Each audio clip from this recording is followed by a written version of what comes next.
Welcome to the Economic Rockstar Podcast with your host, Frank Conway, connecting brilliant minds in economics and finance. In this week's episode of the Economic Rockstar Podcast, I speak with Professor Jana Gallus of UCLA Anderson.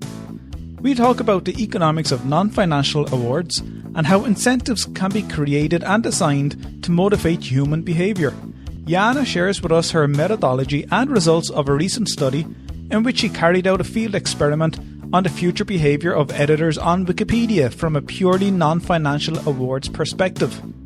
Jana also explains that the results of this behaviour is also prominent among academics when receiving honours and awards. Jana also shares with us her writing tips, who she would like to meet if time travel was possible, as well as some recommended books to read. You can check out all these recommendations on the show notes page at economicrockstar.com/Jana Gallus. JanaGallus. Never miss an episode of the Economic Rockstar podcast. Visit economicrockstar.com, submit your name and email, and you will get each episode straight to your inbox. It's not just that others give me prestige or praise or love, but it's also the self-signal that I want to see myself as being that individual who deserves it, right? Hi, Frank Conway here, and you're listening to the Economic Rockstar podcast. I am so honoured to have Professor Jana Gallus join me today. Hi, Jana. Welcome to the show. Hi, Frank. Pleasure to be here. Jana Gallus is an assistant professor in the strategy group at UCLA Anderson. Professor Gallus's research interests lie in behavioural economics and strategy with a focus on non-financial incentives and their effects on decision-making. Jana investigates how incentive schemes can be designed to enhance employee motivation and organisational performance in the private and non-profit sectors. Jana joined UCLA from Harvard, where she was a postdoctoral fellow. She received her Ph.D. in economics from the University of Zurich with the distinction summa cum laude, and holds 2 master's degrees from Sciences Po Paris in France and the University of St. Gallen in Switzerland. Jana describes herself as an economist with a keen interest in studying and designing incentives to motivate human behaviour. Her research and teaching lie at the intersection of strategy, economics and psychology. Jana, I'd love to pick up on that last point, which I took directly from your website, janagallus.com. that your research and teaching lie at the intersection of strategy, economics and psychology. And this is something that has been a theme within some of my episodes, except for the strategy part. And I'd love to see how all that blends together for you in your research and your teaching. Sure, yeah, I'm happy to talk about that. So what really got me started was this interest in what motivates people, as the basic question. And in particular, I was intrigued by the observation that so often our behavior is actually driven by this desire to be held in esteem by others, right? And now to talk about the intersection right away. So you can see how this links economics, where we usually had this focus on financial incentives. But now I wanted to, of course, broaden this to also consider and really study the causal effects of non-financial incentives and rewards, such as honors and awards. And so you see where the link is between economics and psychology, of course, but then strategy also, because this is relevant for organizations in the for-profit and non-profit sector when it comes to designing incentive schemes such that they optimally motivate employees or members of the organization and minimize the risk that they can backfire, which we know also happens, right? So we now know quite a bit about when monetary incentives backfire, and that is what, as a PhD student in economics, coming across that literature, that motivated me and really inspired this question of which alternatives we have to motivate people. And of course, that is super relevant, in particular when it comes to basically contributions to public goods, like extra role behaviors in society, but also within organizations, like helping employees, where for various reasons the economic incentives and contracts that we as economists tend to study reach their limitations because, for one, it's not really easy to design contracts and to define ex ante what behavior you expect your employees to engage in, but also to measure that behavior. Think of helpfulness. That's like super tricky to measure. But then also because now we know that comes from the psychology literature that there's crowding out of intrinsic motivation, but also of image motivation when people do good and then they receive money, and that actually puts in question their original motivations, right? So it might actually not be in their interest to waive the big paycheck for what they've done, because that dilutes the signal of merit. And then lastly, also for nonprofits in particular, it is tricky that to motivate volunteers, because they oftentimes face a budget constraint that just makes it impossible to use money to compensate employees. And that's a tricky situation to put individuals in relation to the companies and the contracts that they make up. And most of these contracts are based on a monetary incentive. Right. But it gets to a point where you might have a diminishing return based on, say, incremental increases on your wage or your financial reward. And people desire a different type of reward or an honor or an award. So as you pointed out correctly, and I've come across literature and I've read something like this on before, and I couldn't put my finger on it, but people who receive non-financial rewards may give more.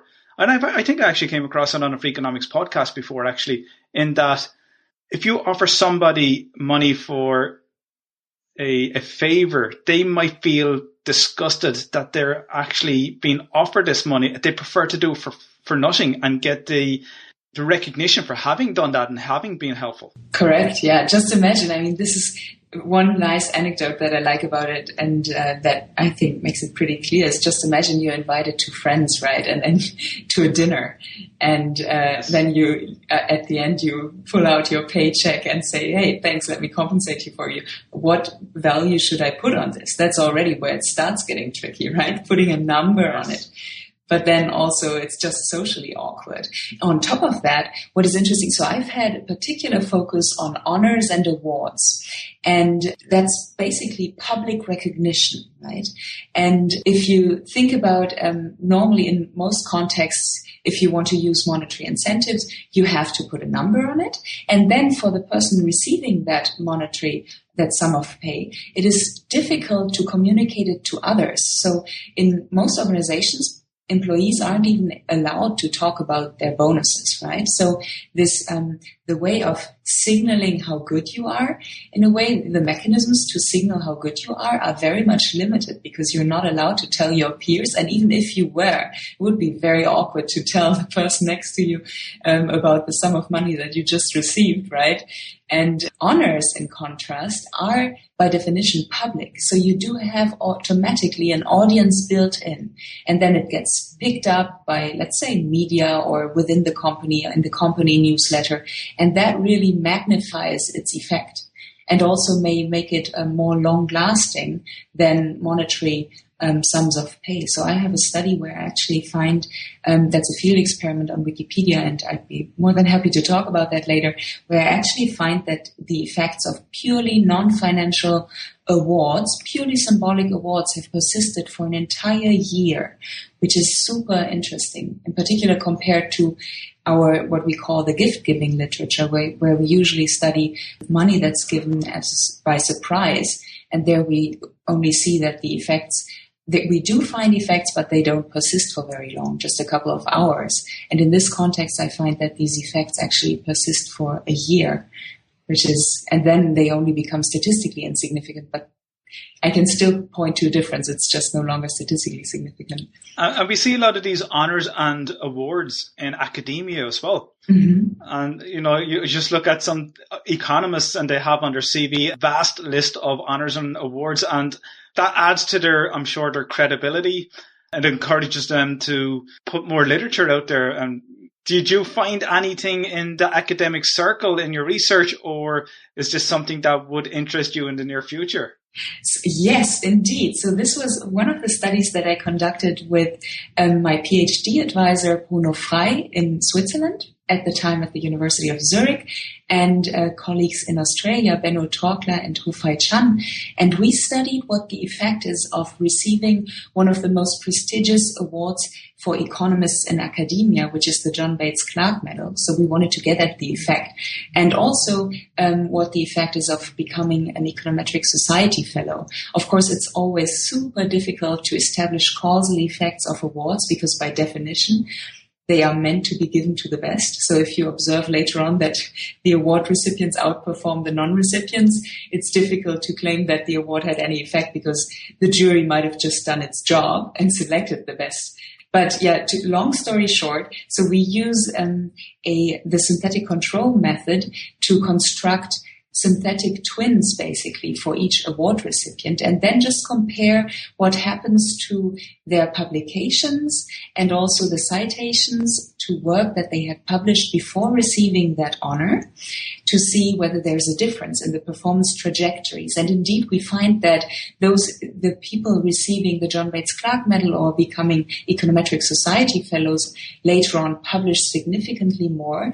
And of course, you were hinting already at the status effect that you receive more attention also from your community of peers and even outsiders. We also find that their work draws significantly more attention in the form of citations by peers in the literature. So that's super interesting. That was one of the studies that I also did during my PhD. And can I ask you about the synthetic twins? Are these two individuals that have the same type of background, the same publications at one particular point in time, and then you put these two together and see how much they deviate based on the award that they get?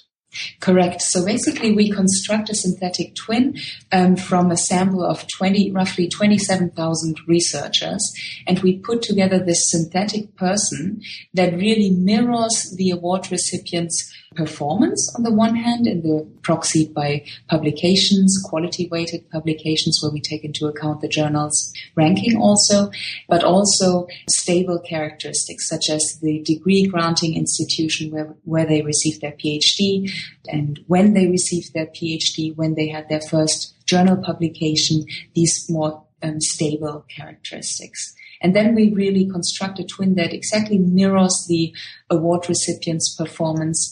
And you can see that the lines really are parallel, they overlap, they are identical basically, but then once the award, basically the status shock comes in afterwards, they diverge. Would that be known as an exogenous shock? Would that be an example of an exogenous shock on an individual? I know these are typical of, say, at a macro level, but from an individual perspective, the John Bates Clark Medal could be seen as that? Well, that is tricky because it's not really exogenous. That's our problem. That's why we have to use this matching technique, because they are, of course, like the best in their fields, right? So we have to construct a comparison group. So it's not exogenous, the John Bates Clark Medal per se, but what we can do is like we can use these matching techniques. Also, another way of identifying causality, the causal effect of awards, is to run field experiments. And that is something that I've done in other papers to come closer at this motivational effect also. Because, of course, you could argue that even if we observe that their publications afterwards increase, that is likely due to a motivational effect, that they become more motivated or even feel that they have to show that they deserve the honor, or that they start comparing themselves to those Nobel laureates who also beforehand were John Bates Clark medalists, and now basically have a new peer group or have a more salient peer group of superstars that they try to be on par with, to compare favorably to. And they, of course, see the Nobel Prize ahead of them, because a number of those Clark medalists, I think 12 right now, if my numbers are still up to date, have gone on, 12 out of 38, I guess, have gone on to receive the Nobel Prize. So that's a good predictor. Yeah, the jury is obviously doing a good job as well. But in this case, you can see how it's difficult to claim that this is a motivational effect, right? They could also benefit, that's another reason why this is difficult, of course, from the increased status, and others become aware of their work. They might get more and better, in particular, better co-authors, and these kinds of status-related mechanisms could also explain that they go on to publish better. I wonder if there are any behavioral issues in terms of the person who failed to receive the John Bates Clark Medal, in that could they feel some kind of disappointment and become more withdrawn in terms of how they could have been if they had got it? Like, as you said, it's more of a motivational factor in terms of receiving this award, and not receiving it, does it have the opposite effect? That is a very good question. This is something that I'm targeting now with my more recent work. In that context, we did not study the effect on non-winners. To our advantage, these non-winners, at least our control group, were not really non-winners in the sense of, let's use Schelling's term, an identifiable victim, although here in a different context, of course, because these were synthetic twins. So that person does not exist, right? And it's composed of different attributes from other researchers. So in a way, we are attenuating this loser's effect and really comparing it to a relatively good control group. But of course, and that's why the third-party effects are super important. When you hand out awards, as I was saying as an introduction, right? Awards are meant to be public. So almost by definition, you're creating non-winners. And I'm intrigued by the question of how we can design award schemes such that ideally these effects on non-winners are positive. Be it that they now strive to achieve the award in the future or want to show that the jury should have awarded them and made a mistake by not awarding them, and thus increase their performance and might go on to receive other awards. By the way, the John Bates Clark Medal can only be given to economists under the age of 40. So at one point you really cross the threshold, but then you may still, of course, get the Nobel Prize. But then also what I find very interesting is external, so spillover effect in the sense what is called sometimes basking in reflected glory. So individuals, although they did not receive the honor, they feel they identify with the award winner, and in a sense the award given for specific performance in a given field puts a value, on a positive light on that field, and thus also benefits others engaged in similar activities. This can be in economics, so you're basically legitimizing a specific methodology or a specific course field of economics, but this can also, of course, be in the case of voluntary work, right? So if a volunteer is recognized, and oftentimes what we do find is that in particular for those extra role behaviors, awards tend to be given and meant to be given in a representative manner so that the individual standing there is a role model, but stands there as a representative of all the people engaged in similar activities. And lastly, of course, a topic that normally when I talk about awards, people come up with right away, of course, is like in the cultural sector, right? There you have also a great range of awards, and there have been 2 papers looking at how awards can be used to structure a field. Because, of course, by giving out awards, let's say here, the Academy, the Oscars, they are establishing what's considered high quality, right? And in that way, they really structure and influence also the paths that newer generations will take. From your research on awards and honors, have you found a statistic that could summarize the economic benefits of these in whatever field or discipline? Ooh, that's a great question. That could be a goal for my research program in Thai. So I'm not able to put a number on the value of awards in a specific field. But that's a good question. Yeah, I should think about that more carefully. But no, I would be hesitant to put a value on it. But while you were talking about awards and motivation, what brought me back was Maslow's hierarchy of needs. How does that fit into economics? Because that is somewhat lies into management and organization and perhaps strategy. Well, you can see awards in a way, once your basic needs are fulfilled, right? We can see how other aspects of life and work become more relevant. And that's in fact also an important point in that we should be careful when using awards in contexts where these basic needs are not yet fulfilled. So you can think of, let's say again, voluntary work or global, in the context of global health. That is a project that I'm also working on with colleagues. So there are certain works for which the people fulfilling it in their communities, they do not receive any kind of compensation, right? And those are oftentimes those global health workers are oftentimes poor individuals themselves, right?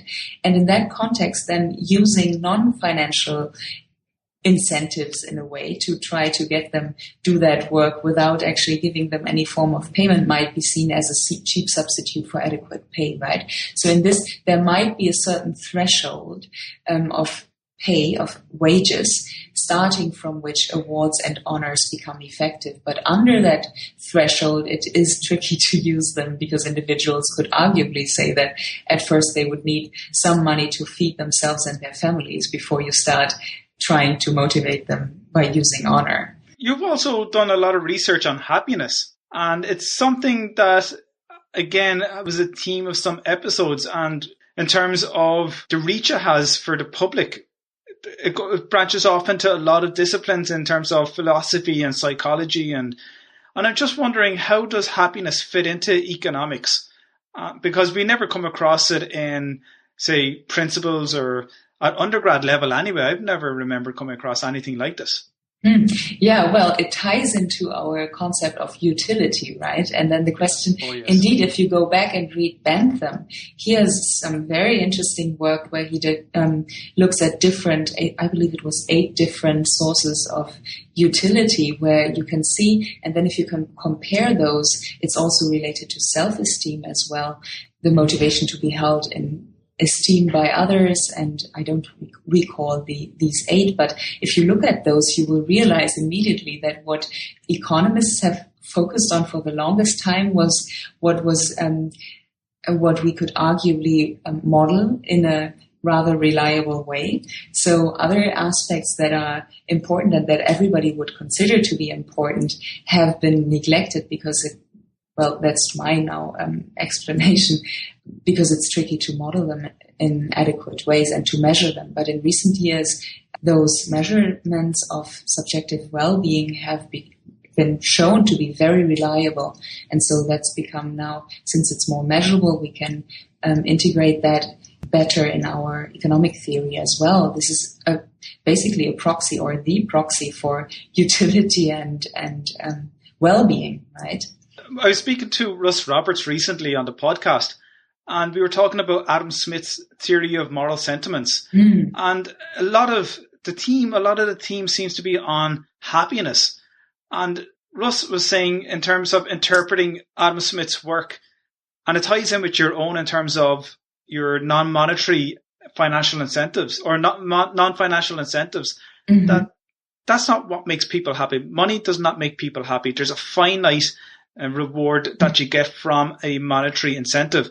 That the main issue in terms of what Adam Smith was talking about in his philosophies and how he applies it to economics is people want to be loved, praised and be praiseworthy. Yes, and that ties in. So I'm just trying to see the link here, and I do see the link here between your work on the power of awards and the economics of awards and going into your research on happiness. And do you identify, or can you link those two together in terms of your research, or was this something that was done by accident, that you happened to find two separate areas in the economics and that go very well together? I would not say it is by accident, because of course, if you get utility from getting praise and being praiseworthy as well, right? That increases your happiness on the one hand in a very sustainable fashion, and on the other hand, that also motivates you to continue to engage in that behavior, right? So you can really see how happiness and motivation are inherently linked with one another, right? So of course, there's also something to be said about a certain feeling of discontent and how this can, or at least that's the difference between also happiness in a more momentary manner and life satisfaction, right? That a certain feeling that you want to achieve more, a certain still is discontent the right word? When you're not like perfectly happy in this moment, that might actually also foster and spur you to produce more, but that will feed in ultimately into your well-being. And also these nice quotes from Adam Smith.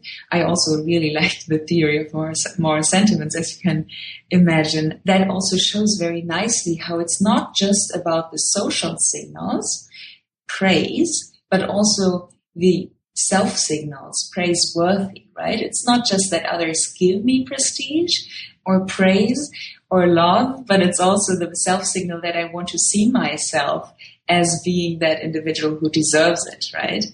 And that is a very healthy kind of motivator, because you can see how it holds the individual accountable in and of itself, rather than in comparison to monetary incentives, where we have this multitasking problem where once you start defining it, people will just do whatever it takes to get the rewards, and then they start shifting all their attention on what's being measured and compensated for in monetary terms, right?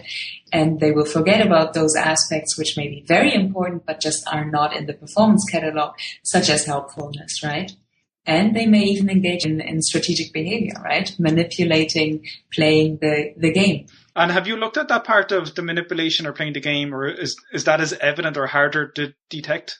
It is, of course, as you were saying, it's difficult to detect. In my research, in my empirical research, I have not yet found any effects, any like manipulation or multitasking effects also. But of course, I built my empirical research, in particular the field experiments I'm running, on what we know from Holmstrom and others very early on, but then also later research.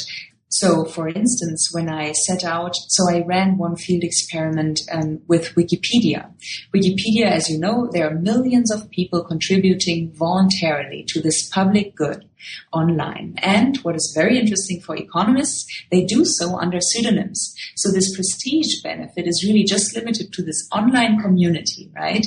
These social image benefits. And Wikipedia, as you probably have heard, is struggling with editor retention and in particular newcomer retention. So it's become increasingly difficult to keep people motivated to contribute for various reasons, but I won't go into those right now. But there, when I saw that, I thought, well, this is interesting. They do face a severe problem, and I might have one solution to mitigate that problem. And so I reached out to the community and was lucky enough that several very well-established editors were willing to tackle that problem with me and see whether an awards theme could be used. So they lent me their reputation in the community and also their support.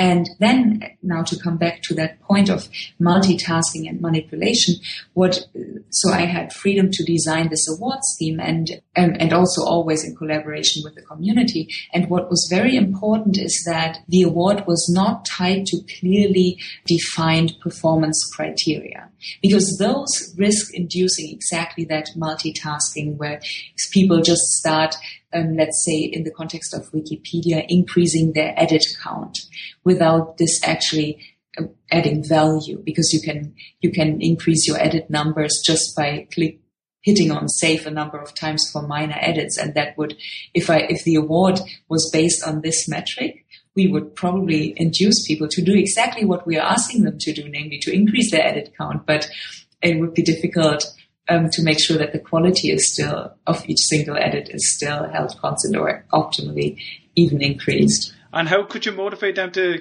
keep uploading content on Wikipedia, or have you? Yeah, so the purpose of that study, as I said, was to see whether we can foster newcomer retention. So it was really the question, can we increase retention through a purely symbolic award scheme? And what the nice features of Wikipedia from an economist perspective were several. So first of all, the use of pseudonyms makes it possible to really study purely symbolic awards without any material or career-related benefits. Because normally when we study awards in the field, it is difficult to argue that any motivational effect that you might find was due to the honor and recognition, rather than to the pecuniary benefit that come along with most awards, right? People could always argue that, yes, that person, the John Bates Clark Medal, ultimately will have hard and financial tangible benefits, will bring tangible benefits. But in this context, since people use pseudonyms, nobody in the real world knows that it's them.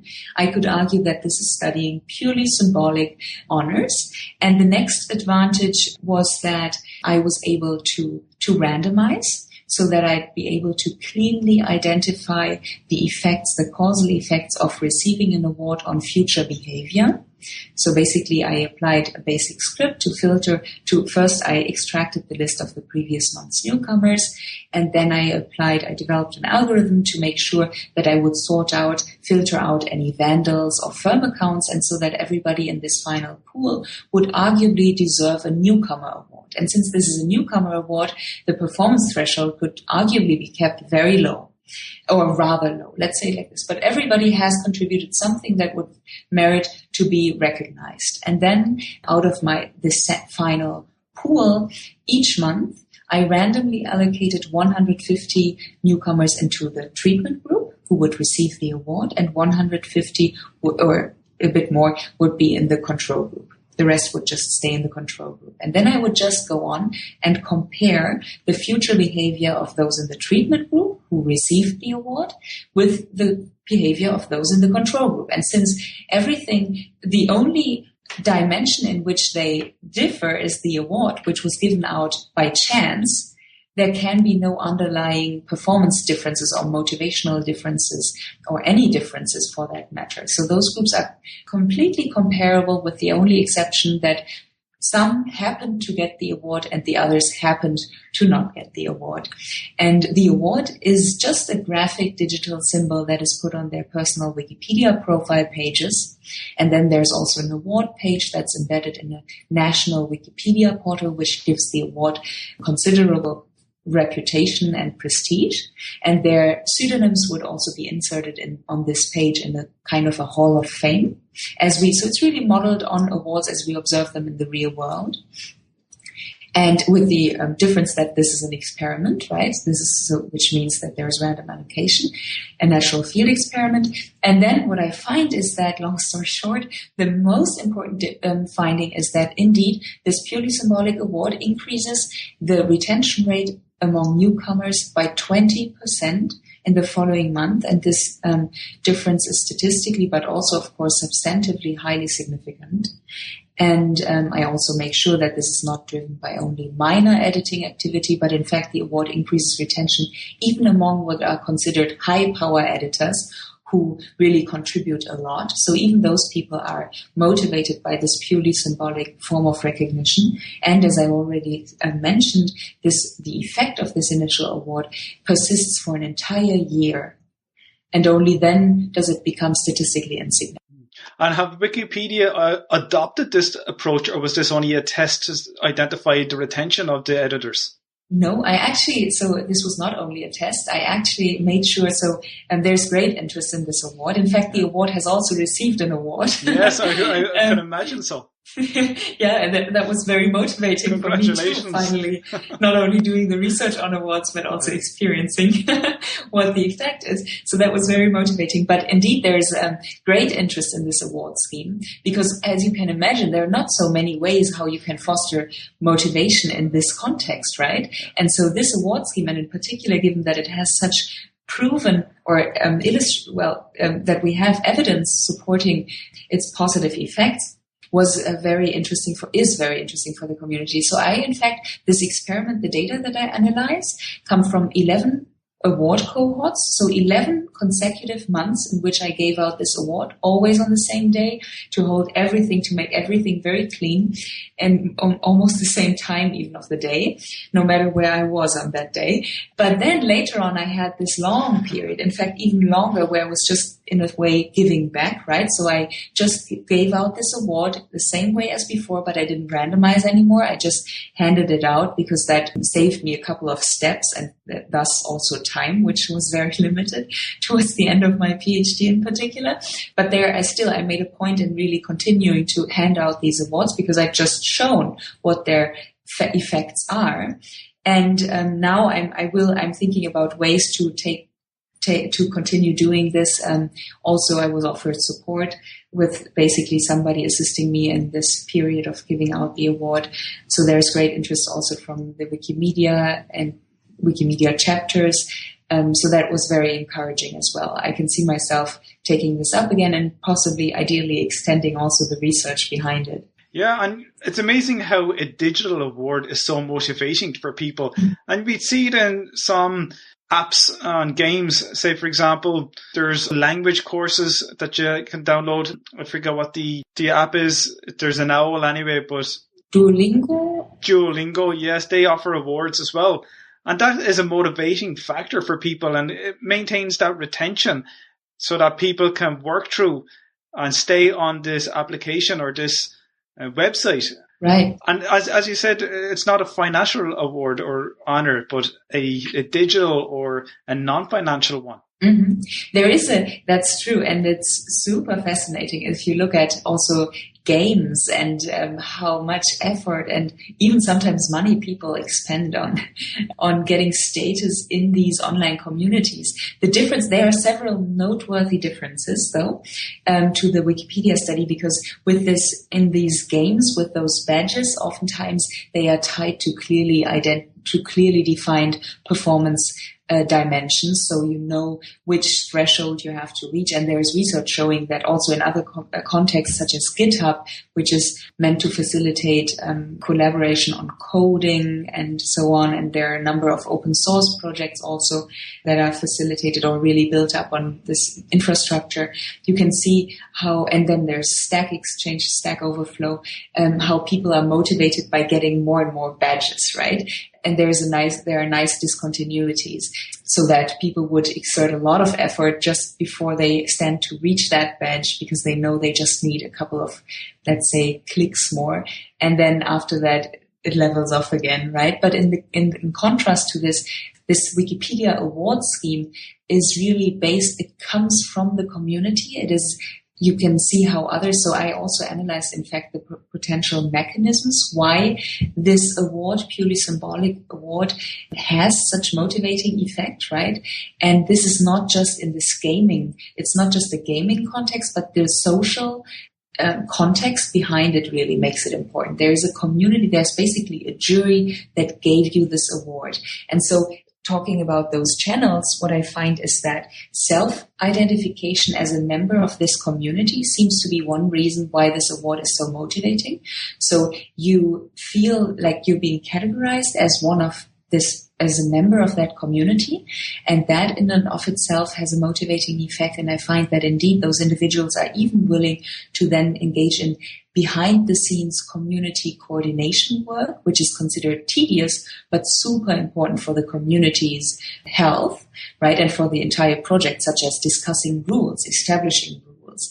But that's behind the scenes. That doesn't give you any credit, like any status in the community, really. But I find that this effect, because it fosters this self-identification as a community member, leads people to engage also in this behind-the-scenes coordination work. Then I also find that just because of status, and that is again very similar to those gaming contexts, right? We do know that people are willing to even spend money and incur financial costs to receive status, also from multiple other studies. That is very interesting. And of course, awards are positional goods, so it's no surprise that there's a status and reputational component that makes it so motivating, at least for some individuals. And I do find that some of the award recipients go on and take the award from their discussion page where I posted those awards and make it even more visible by posting it on their what's called the user page, which is where they introduce themselves to the community. So, and then somebody actually devised an even smaller token that's called a barbel, which is meant to, for instance, indicate which languages you speak in a very brief way, right? So these are put up on editors' user pages. Some editors use them to quickly introduce themselves. And you can see it's like a label pin.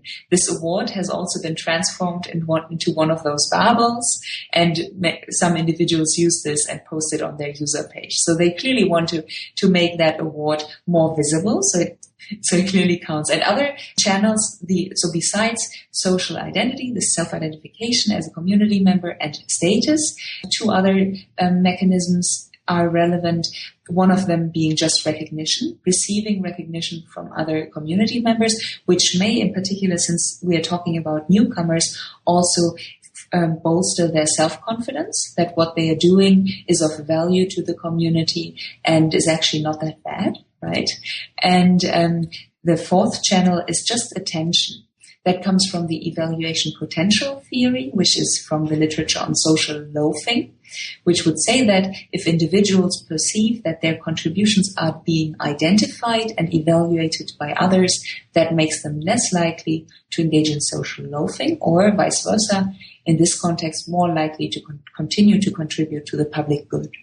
And I do indeed find that several individuals think that they are able actually to identify specific contributions of theirs that they perceive to have been evaluated and identified by others. So it may just be that they feel they are getting attention finally, and that they are not, quote unquote, lost in the crowd.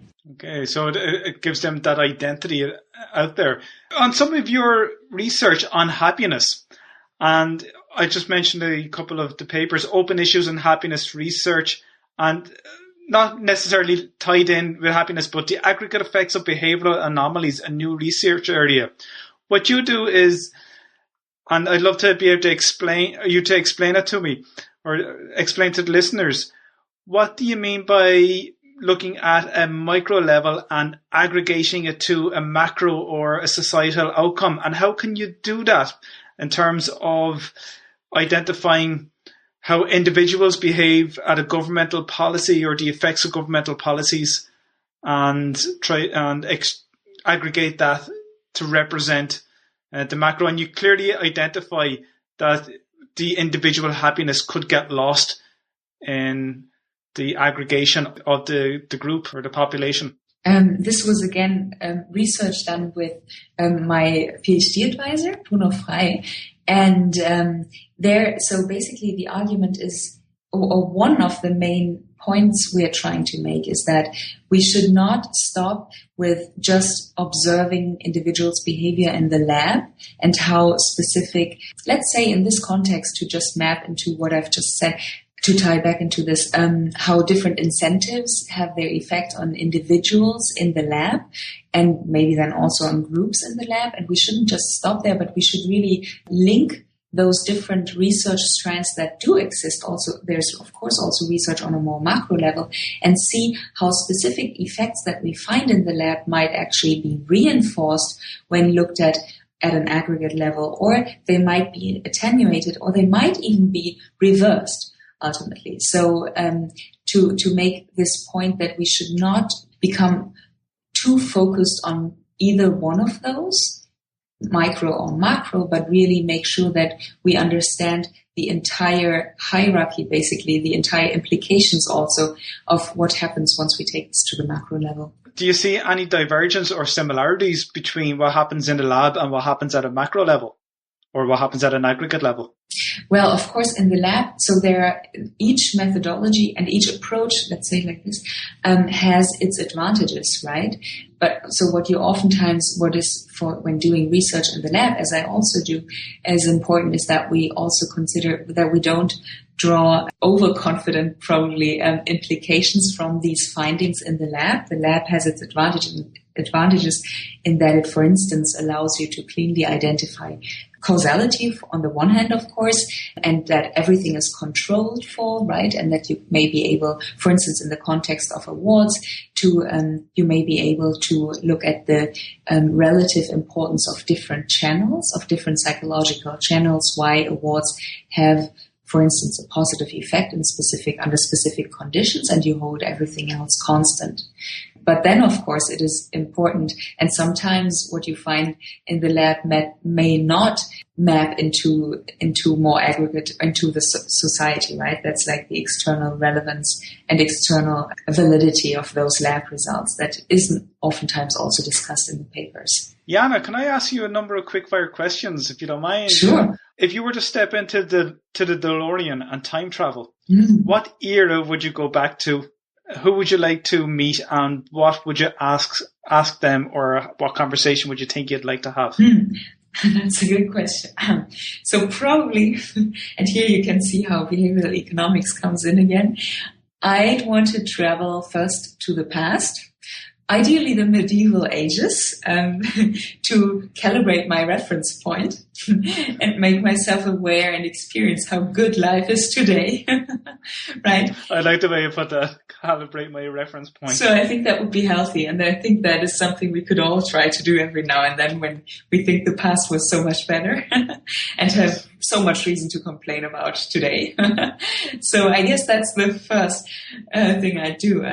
Other than that, well, it is funny that you mentioned Adam Smith again already, but I'd like to have a conversation with Adam Smith about his work, in particular, like from a more general perspective, and how we can reconcile different strands of that work and possibly have a focus on the theory of moral sentiments. And now, third, what would also be quite cool is to travel into the future and benefit from their hindsight bias to learn what they would have done differently. And then we actually come back to the present and do that.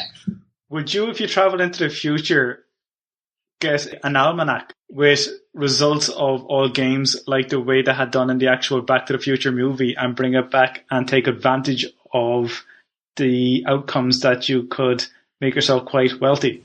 No. I think then it would become boring. Yeah. Would you have any writing tips that you'd like to share with us? Because I'd be interested in, given the volume of research that you are doing and I had done in the past, and having experience doing a Ph.D., which is quite an isolating experience, but something that you have to bring about self-discipline to sit down and write. Now, conditional on you being very motivated. I think that's like the most important, that you really love what you're doing and are intrigued and want to learn more about it. Maybe here's an interesting, though super simple insight that I recently had, or like a recent discovery from introspection, which is that to make sure to reserve time for active thinking. And this seems so trivial, but I've realized it for myself. This is super challenging in this day and age where one podcast is better than the next, right? So basically, I'm optimizing all the time, right? When I go running, I listen to The Economist or to other podcasts. When I cook in the evenings, I listen to a podcast or watch the news. So it's like every second is optimized, right? Even when I stand in the elevator, and then we stare on our smartphones when it's not a podcast that we're listening to. So it does require, I think, self-discipline to reserve some time for active thinking, and where you get a bird's eye perspective on what you're doing, what your research is all about. That's something that I found that I've always tried to do, and this was also great during my PhD. Also with Bruno Frey, we always had amazing discussions, and that are not so nitty-gritty and focused on the small details, but really like on the more general phenomenon and why it's of interest. Let's say, for instance, about awards, but also many other aspects from an economist's perspective. What has always helped me is sports. So, for instance, when I go running, as I was mentioning it, then I really, even if I listen to podcasts, I can see myself mind wandering and how my thoughts would go off, and I'd get back to some aspects of my research that I'd otherwise might have actually forgotten. Another tip, what I found helpful, is to always carry around a small booklet to keep notes. And what I love is working on the weekends to work from coffee shops, because I like I have this coffee shop sounds so silly, but it's more like coffee houses, right? The cafe house culture, and having general discussions that might not be instrumental for what you're doing research on right now, but that might sow the seed for some interesting ideas in the future.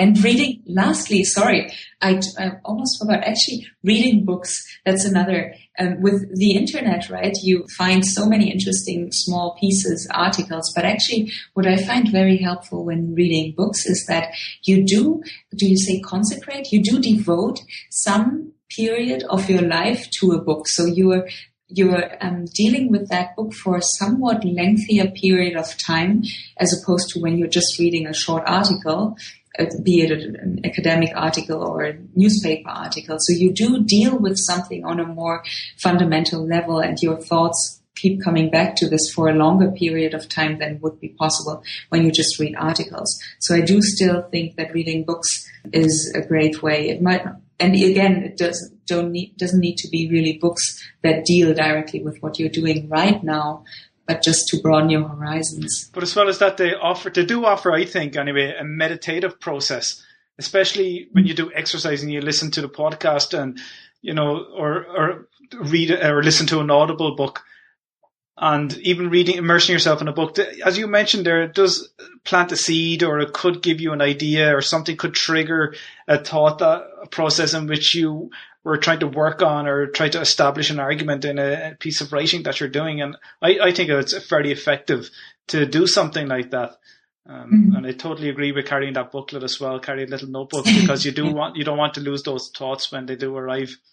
Yeah, and it's amazing, isn't it? How you think like, oh, this is a thought I can't forget, right? Yes. But then, luckily, you take note, and later on you realize that there was a thought that you hadn't remembered, right? Yeah.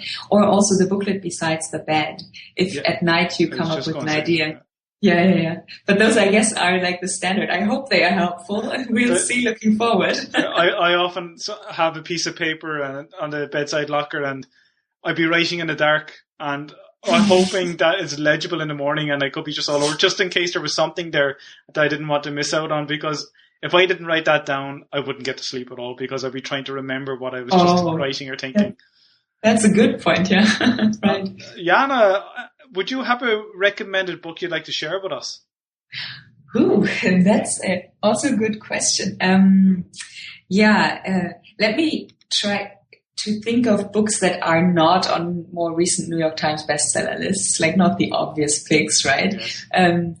So one book that I very much enjoyed was Origins of Genius by Dean Simonton.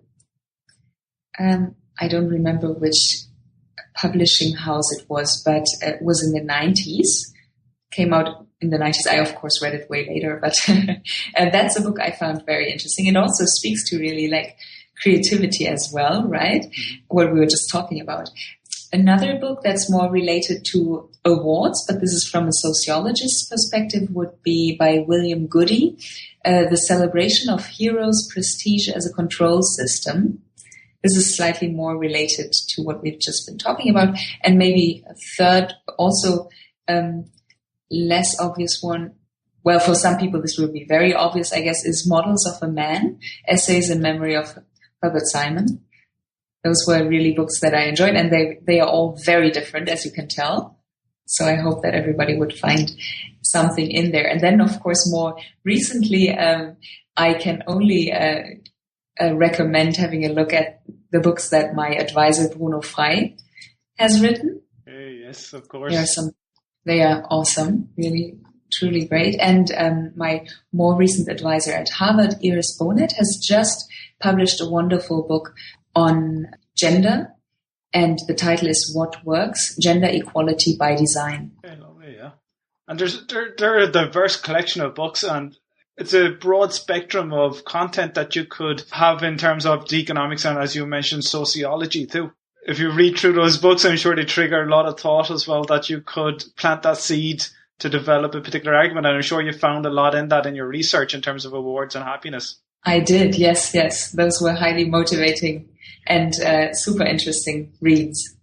Jana, would you like to leave us with a message for the listeners before we wrap up or anything? Probably in line with the title Rocket, and stay motivated.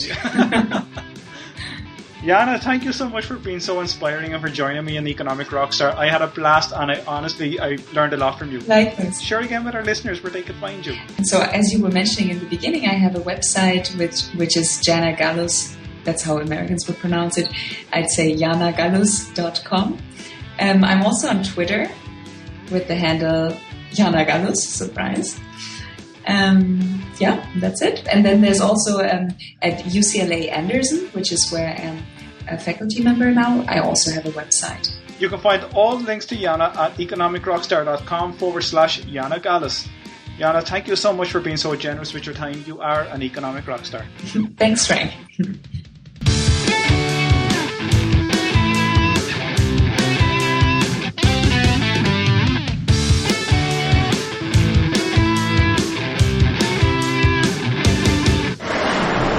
Staying with the theme of this podcast episode, I would love to end with this quote by Bruno Frey.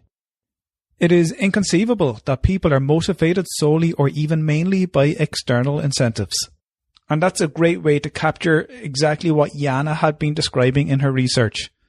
That people aren't solely motivated by external incentives such as financial or monetary rewards, and they may be more motivated for personal reasons such as self-fulfillment and the need to attain certain goals, personal goals in their life.